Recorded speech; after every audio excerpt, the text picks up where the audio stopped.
Good morning, Dr. Kirby. I'm just fine. Thank you so much for being with us today. No, thank you for having me. Doctor, can you explain for us what hidradenitis suppurativa, or HS, actually is? Absolutely. So you said it beautifully, but it is a mouthful. Hidradenitis suppurativa. We just say HS because it's easier. It's a skin condition that is, I would say, under-recognized and underdiagnosed.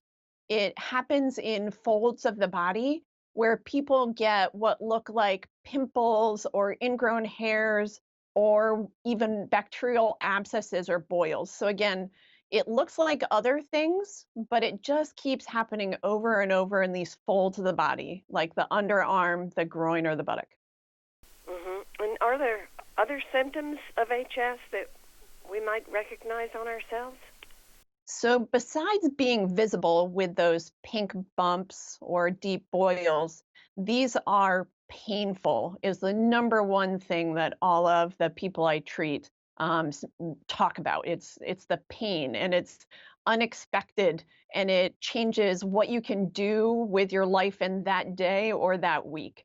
And besides pain, sometimes it can be itchy, and sometimes these spots can come to a head and drain liquid, and that can be embarrassing and frustrating and anxiety provoking. Can you tell us a little bit about what it's like to live with HS? That's a great question because HS, when people have it, they often work very hard not to let other people know that they have it. They change what they're wearing to make sure it's not visible. They use padding to absorb the liquid. And when you have something that's intensely painful, it makes it hard for you to use your arm to reach for things or pick up your kids, to be able to sit or walk. So it changes everything you can do in a day. Wow. Why is it important, doctor, to raise awareness about HS? Absolutely. It's important because people are not getting the information that what they have is not an infection, but has a name, and that this is an inflammatory skin condition called HS. And I'm partnering with AbbVie to get the word out there that this is not an infection. It has a name. You're not the only one with HS, and there are treatments for it. What should you do if you think you have HS, especially for those of us who are not planning to see a doctor in person soon? I think there's two great things that people can do right now. One is get more information. So there's a couple of websites. One is nobsaboutHS.com, and the second one is the Hidradenitis Suppurativa Foundation.